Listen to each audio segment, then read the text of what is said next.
네, 날씨가 좀 추워졌습니다. 11월 둘째 주 고양신문 뉴스체크 시작하겠습니다.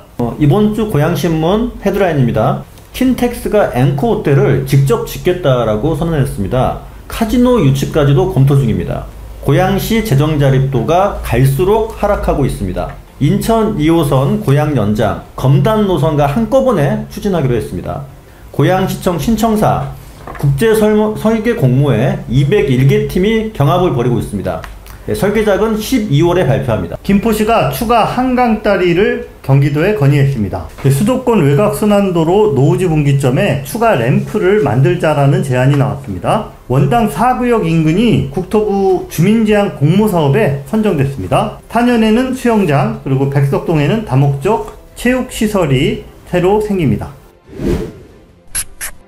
네, 킨텍스가 호텔을 직접 짓고 또 카지노도 유치하겠다라는 이런 제안이 나왔네요. 굉장히 도전적인 사업인 것 같은데요. 공식적으로 이런 사업을 하겠다라고 선언을 한 건가요? 킨텍스가 이제 호텔을 짓겠다라고 네. 한 거는 과거에 이제 임창열 대표 때도 여러 번 나왔던 얘기긴 해요. 구체적인 방안까지 마련하고 준비하는 것은 이번에 처음 공개된 겁니다. 네. 거기에다가 외국인 전용 카지노까지 유치하겠다. 이건 조금 먼 이야기긴 한데 이것도 같이 도전을 해보겠다라는 그 내부 방침을 정한 걸로 확인이 됐습니다. 두 개 다 공개적으로 선언했다기보다는 호텔이랑 카지노요. 네. 예, 내부 결정이 이루어졌다는 것을 이제 취재를 통해서 확인해서 기사를 쓰게 됐습니다. 카지노 얘기는 이번에 진짜 처음 듣는 것 같고, 자, 킨텍스가 호텔 사업을 직접 챙기겠다고 하는 이유가 뭘까요? 예, 먼저 킨텍스가 이제 국내 최대 규모 전시장이지 않습니까? 근데 고양시가 그런 전시장을 보유하고도 지역 경제에 별 도움이 안 된다. 이런 평가가 좀 많습니다. 맞습니다. 예, 이유가 있죠. 사람이 모이긴 하는데 그 사람들이 다 어디 가느냐? 서울 가서 잠잔다. 고양시에서는 잠을 안 잔다. 결국에는 고양시에서 돈을 쓰진 않는다. 그래서 대규모 행사가 있으면은 킨텍스 앞에 택시들이 장사진을 이룬다. 밤은 서울서 자고 예. 행사만 치르고. 네. 그 이유가 고양시에는 쓸만한 호텔이 없다. 요게 이제 가장 큰 이유고요. 네. 두 번째는 놀거리랑 즐길 거리가 고양시에 부족하다.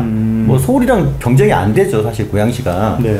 그래서 뭐 나중에 CJ 라이브 시티 같은 게 개장을 하게 되면은 좀 상황이 달라질 수 있지만은 그걸로는 부족하다. 네. 그래서 카지노까지 얘기가 나온 겁니다. 그 킨텍스가 내년에 제3 전시장 지금 확장 계획이 있잖아요. 예. 거기에 혹시 들어오는 건가요? 예, 아닙니다. 애초에는 이제 그런 계획도 있긴 했어요. 네. 그런데 킨텍스가 이번에 뭐 3전시장과는 별개로 호텔 부지를 따로 사서 짓겠다라는 게 지금 계획입니다. 부지 위치를 보시면은 좀 지도를 살펴보시죠. 지도에 S2 부지라고 이제 표현되어 있는데 현대 모터 스튜디오 바로 뒷 부지예요. 예, 원형 육교가 있는 거기 바로 옆 부지인데요. 부지를 보시면은 1전 시장 바로 옆이고요. GTX 역하고도 굉장히 가깝습니다. 걸어서 한 5분 내에 갈 수 있는 거리죠. 이 부지가 원래 고양시 땅인데요. 이걸 내년 초쯤에는 킨텍스가 직접 살 수 있지 않을까 기대를 하고 있습니다. 킨텍스는 이제 원래 고양시, 경기도, 코투라가 지분을 가진 회사입니다. 이제 새롭게 지을 3전 시장 같은 경우에는 이 세 곳에서 돈을 모아가지고 사업을 진행하는 거고요. 호텔은 킨텍스가 자체 예산으로 하겠다. 지금 이렇게 계획을 세워놨습니다. 네, 킨텍스가 스스로 그 가려운 부분을 좀 해결하려는 네. 그런 생각인 것 같아요. 자구책을 마련한 거죠. 네, 앞으로 어떻게 이 계획들을 좀 잘 진행이 될 것 같나요? 네, 지금 살펴보니까 우선 호텔 부지를 사는 문제는 고양시랑 내부적으로 좀 얘기가 이미 이제 됐던 것 같아요. 예. 그래서 잘 진행될 것 같고요. 그 부분은 또 이 땅에 현재 소송이 휘말려 있어서 변수가 없는 건 아닙니다. 근데 이 소송이 끝나면은 바로 킨텍스가 땅을 사들일 수 있을 것 같습니다. 네. 이제 단지 이제 카지노 문제인데 카지노가 이제 사행성 산업이다 보니까 정부로부터 신규 사업으로 승인을 받기가 쉽지는 않아요. 네. 근데 하지만 수도권에서는 카지노가 서울이 3개, 인천이 2개 있어요. 근데 경기도에는 하나도 없거든요. 그래서 경기도만 유일하게 없다는 점이 카지노 유치에 이제 희망을 걸 만한 요소이긴 합니다.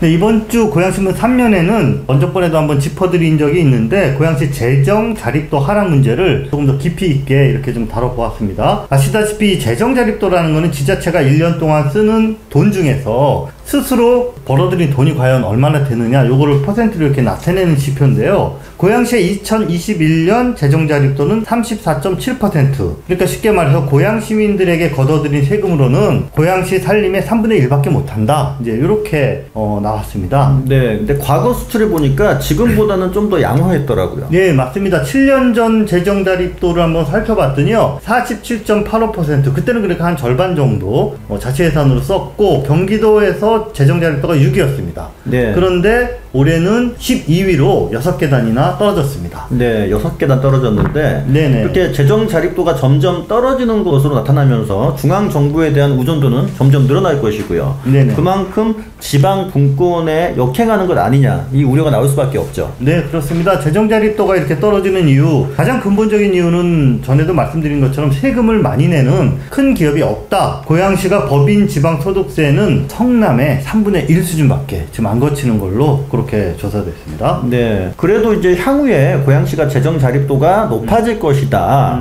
뭐 그런 긍정적인 전망도 나오고 있죠. 그렇습니다. 이번 취재를 하신 고양신문 기자가 그 고양시정연구원의 한 연구원과 이렇게 계속 대화를 나눴는데요. 현재 일산 테크노밸리 그리고 방송영상밸리, 상릉신도시 등 기업 유치 여건이 점점 나아지고 있기 때문에 이런 계획들이 이렇게 성공적으로 순차적으로 잘 진행이 되면 기업으로부터 징수하는 법인 지방소득세 당연히 증가할 것이고, 그 다음에 이런 기업들이 가지고 있는 건물이나 토지 가치가 상승하면서 그 재산세도 늘어나게 될 것으로 이렇게 기대를 했습니다. 네, 관심 있는 분들은 고양신문 3면 기사 좀 깊이 있게 읽어주시면 감사하겠습니다. 네, 일산 주민들이 가장 기대를 모으고 있는 인천 2호선. 네. 이게 지금 분위기가 굉장히 좋습니다. 그래요? 내년 연말에 에타를 신청할 것 같은데요. 이제 국토부랑 기재부가 협조를 굉장히 잘해주고 있다는 소식입니다. 네, 지난주에 인천에서 요 보도자료가 나왔는데 매우 흥미로운 내용이 있습니다. 자, 해석을 좀 해주시죠. 기본적으로 문제가 됐던 노선이 있는데 검단 노선이에요. 네. 그러니까 인천 2호선 노선 중에 일부 노선, 검단 노선이 지금 2년 동안 에타를 통과를 못하고 있었거든요. 그런데 거기를 포함해서 고양시까지 남은 노선을 한꺼번에 경제성을 따져보겠다. 이런 내용이더라고요. 네네. 원래는 이제 검단 노선 따로, 그리고 그 나머지 한강 건너서 일산 노선 따로 이렇게 진행하던 것을 이제 네. 합치겠다. 이런 겁니다. 두 개를 합쳐서 예타를 진행하면 뭔가 좀 더 긍정적인 측면이 있는 건가요? 네, 이제 합치면 뭐가 좋은가 좀 네. 설명을 해드릴게요. 이제 경제성 평가에서 더 수월하게 진행될 가능성이 높습니다. 예타를 통과할 가능성이 높다는 건 얘기인데, 검단 노선이 아까 말씀드렸다시피 2년 동안 경제성이 안 나오면서 예타가 지지부진했거든요. 네네. 그래서 그 다음 단계 일산 노선까지 넘어가기 힘들었죠. 네. 이제 그런데 지난 9월달에 저희 뉴스체크에서 한번 알려드렸는데, 검단이 되든 안 되든 간에 나머지 노선 김포, 인천, 고양시가 공동으로 자치 영역을 시작하겠다 이렇게 선언을 했습니다. 그때 9월달에 기재부가 이제 그걸 받아보고는 검단이랑 같이 묶어서 해봐 뭐 이렇게 이제 내용이 나온 겁니다. 이번 그 인천시의 보도자료가 그 내용이더라고요. 좋게 나올 가능성이 굉장히 높다. 잘 되면은 정말 빠르면 내후년에는 고양 연장선에 대한 전체 노선에 대한 에타가 통과될 수도 있지 않을까. 네, 이번엔 고양시청 신청사 소식인데요. 이번 소식도 기대감을 가질 만한 개발 소식입니다. 네, 오늘은 약간 희망 시리즈 같은데. 네. 네. 고양시 신청사가 국제설계 공모를 했잖아요. 예. 그래서 과연 얼마나 이렇게 의무가 됐을까? 201개 팀이나 이렇게 참가를 했네요. 네, 이제 201개 팀이 경합을 하는 것인데, 이게 상금이라고 할 수 있는 설계권이 걸려있는 공모거든요. 설계권이 얼마냐? 107억입니다. 약. 어마어마한 예, 거네요. 이제 100억이 넘기 때문에 이 설계권이 국제적으로 여러 설계 회사가 참여를 했습니다. 네. 예, 8월 달에 공모가 시작됐는데, 근데 그 결과가 얼마 남지 않았어요. 네. 12월 13일이면 발표가 나옵니다. 네, 네. 근데 그때가 되면은 그날 조감도가 새롭게 나온다는 뜻이죠. 자, 근데 이 뉴스를 이성호 기자님이 쓰셨는데, 드론 택시 이착륙장 이런 용어를 제목에다 다셨어요. 제목에 달았죠. 눈에 탁 띄네요. 예, 이제 신청사 사업비가 총 300억 정도 됩니다. 굉장히 큰 사업이죠. 그 중에 설계비가 이제 100억인데, 고양시는 향후 100년을 내다보는 랜드마크를 만드는 것이 목표다. 이렇게 얘기를 이제 하고 있어요. 네. 그러려면은 친환경으로 지어야 되고, 또 미래 지향적인 건물을 지어야 되는데, 그만큼 기존의 건축 물과는 조금은 색다르게 설계될 것이다. 이런 얘기를 계속 하고 있거든요. 고양시 관계자 말로는 드론 택시 이착륙장 등을 갖춘 미래지향적인 청사를 표방하고 있다. 우리가 시민 개방형 신청사로 고양시에 랜드마크를 건립할 수 있도록 최선을 다하겠다. 이렇게 말하는 것에서 제가 이제 제목을 좀 따왔습니다. 네, 이번 소식도 약간 지역에 기대감을 심어줄 수 있는 뉴스인데, 네. 이번에 또 일산 소식이에요. 김포랑 일산을 연결하는 한강다리를 하나 더 만들어 보자. 네. 이런 제안을 김포시가. 자, 일산대교가 무료화 되자마자 또 타이밍과 약간 연결이 되죠. 김포시가 아주 흥미로운 제안을 탁 던진 거네요. 네. 후보지 위치를 이제 보자. 그러니까 네. 다리 위치가 어디냐. 도대체 김포시가 무슨 얘기를 한 건지 확인해 봤는데, 일산 서구의 구산동 쪽입니다. 뭐 일산의 끝지점인데 파주 쪽이죠. 네네. 쉽게 설명하면 가자마을과 가까운 쪽입니다. 예. 김포시에서 봤을 때는 양천읍 누산리 쪽인데, 그래서 김포시가 다리 이름을 가칭 양촌대교 이렇게 얘기하고 있습니다. 근데 일산대교가 아까 무료화 되자마자 이런 제안이 나온 배경 또 궁금한데, 네. 살펴보니까 일산대교가 이제 민자로 건설되지 않았습니까? 건설되면서 경기도랑 운영사가 협약을 하나 맺었어요. 예. 그 협약의 내용이 주변의 신규다리 건설에 따른 손실 보상 규정을 거기다 명시해놨어요. 네. 그러니까 일산대교가 손해나면 안 되잖아요. 그래서 주변에 다리를 지금까지 못 만들었어요. 만들고 싶어서. 그런 배경이 있었네요. 예. 근데 이번에 공익처분으로 이 문제가 풀리면서 그럼 다리 만들자. 뭐 이렇게 제안이 바로 나올 수 있었던 거죠. 네네. 또 김포시가 최근에 택지 개발이 많이 되면서 전국에서도 인구수가 가장 빠르게 증가하는 도시 중에 하나거든요. 앞서 설명드린 것처럼 인천 2호선, 뭐 이번에 뭐 새롭게 한강다리 만들자, 이런 것에 관심이 굉장히 많습니다. 김포시가. 네, 김포는 고향으로 막 이렇게 오고 싶어하는 것 같아요. 예, 그렇죠. 고양시가 더 큰 도시니까 연결하고 싶은 거죠. 예. 혹시나 해서 오해하실까봐 추가 설명을 드리면은, 혹시 또 새로운 신규다리 민자로 건설하는 것 아니야? 예, 당연히 그럴 가능성은 없다고 보시면 됩니다. 일산대교로 그렇게 큰 문제가 생겼고, 주변 지역의 주민들이 그렇게 피해를 봤는데, 당연히 민자 사업이 아닌 재정 사업으로 이제 국비와 지자체 돈으로 추진될 것이다. 이렇게 설명드리겠습니다. 네, 주말이면은 저 강화 이렇게 넘어가기 위해서 일산대교부터 많이 막히고 그러는데, 다리 하나 새로 생기면은 고양 시민들도 상당히 편해질 것 같은. 네, 지역 경제도 굉장히 좋겠죠. 네네. 이제 뭐 처음 제안을 던진 거니까 이게 또 어떻게 이렇게 여론이 좀 확산되고 또 사업 가능성이 더 이렇게 늘어나는지 저희가 추가적으로 계속 보도를 해드리도록 하겠습니다. 네, 여러분 노오지 분기점 어딘지 아시나요? 외곽순환도로, 그러니까 수도권 제1순환도로로 이름이 바뀌었죠.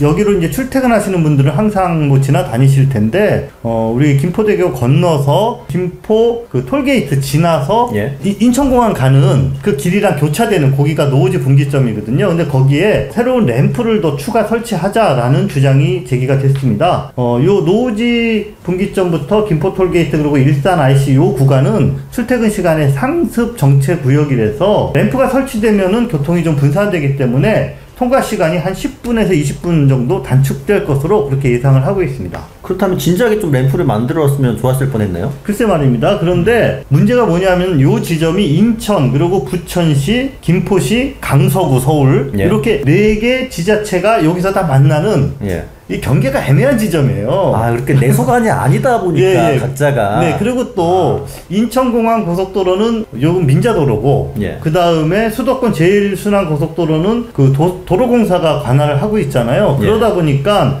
요 램프를 추가로 만드는데 이거 분담금을 누가 더 낼 것이냐 이런 게 합의가 잘 안 되는 거예요. 그랬군요. 지자체도 그렇고 지체도 예. 그렇고. 자, 이와 관련해서 민경선 경기도 의원이 최근에 경기도 관계자들을 만나서 요거 정말 말 나온 지 오래됐는데 적극적으로 좀 추진하라 라고 이렇게 예. 요청을 했고, 경기도에서도 이거를 긍정적으로 검토하겠다 이런 답변을 받은 것 같습니다. 예, 그런 합의가 안 됐을 때는 역시 정치인이 나서야죠. 정치인이 하는 몫이 그런 거니까요. 네네. 예, 또 많은 고향 시민들이 이용하는 도로인 만큼 네, 보다 신속한 추진을 기대해 보겠습니다.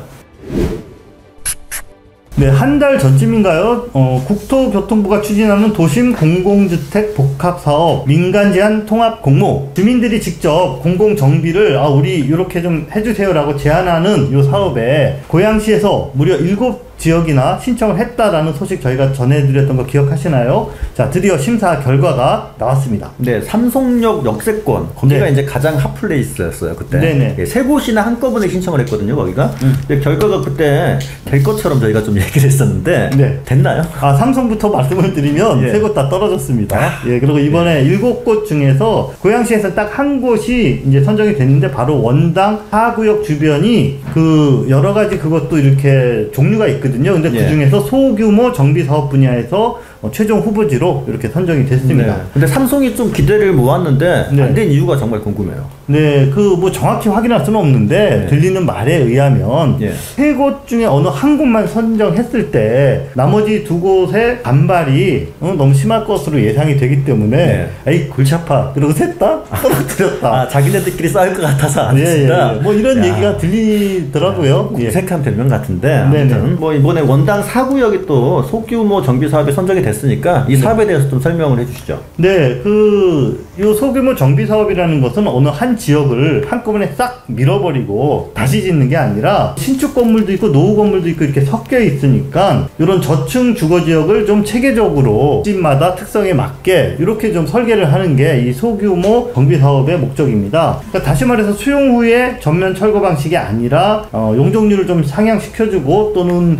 부족한 기반 시설 등을 지원하는 그래서 좀 사업성을 높이는 이런 방식이라고 합니다. 네, 역시나 가장 궁금한 건 위치입니다. 위치, 정확한 위치랑 규모를 설명해 주시죠. 네, 그 원당 시장에서 원당역 쪽으로 이렇게 그 버스 지나가는 길로 가다 보면 왼쪽에 오래된 옛날 원당 도서관이 있어요. 네, 그 원당 도서관의 바로 남쪽에 그 2종 주거지역 총 면적 1780제곱미터, 거기가 이번에 이제 선정이 된 거고요. 주택 69호가 이제 재개발 형태로 이렇게 공급된다고 합니다. 해당 지역은 LH가 사업 주체를 맡아서 조만간 고양시랑 이렇게 협의를 해서 구체적인 사업 계획을 세우고 또 주민들 대상으로 사업 설명회도 진행할 예정이라고 합니다.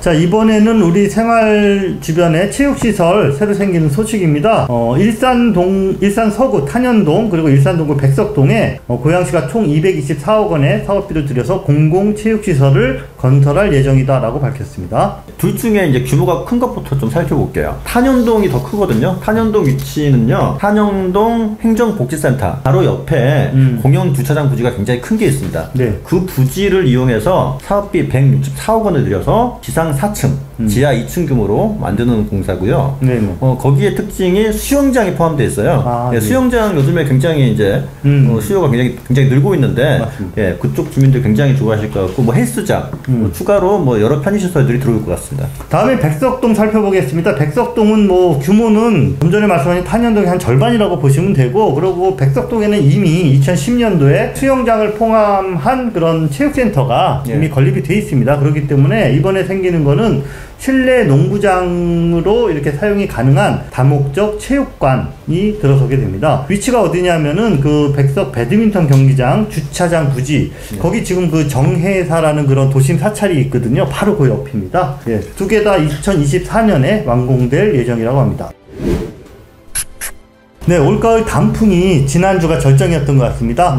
보시는 사진은 지난주에 제가 그 탄현 한매공원에서 만난 어르신들입니다. 네, 사진이 굉장히 재밌어요. 구도도 굉장히 좋고 사진을 잘 찍으시는데 생활 속 거리두기가 이제 몸에 밴 듯합니다. 사진을 보니까 정확하게 거리를 두고 앉은 모습이 굉장히 인상적입니다. 날씨가 본격적으로 추워지고 있습니다. 우리가 몸은 멀리 떨어져 있어도 주변 분들과 마음만은 서로 따뜻하게 나누시면서 겨울을 맞이하시기 바랍니다. 저희는 다음 주에 뵙겠습니다.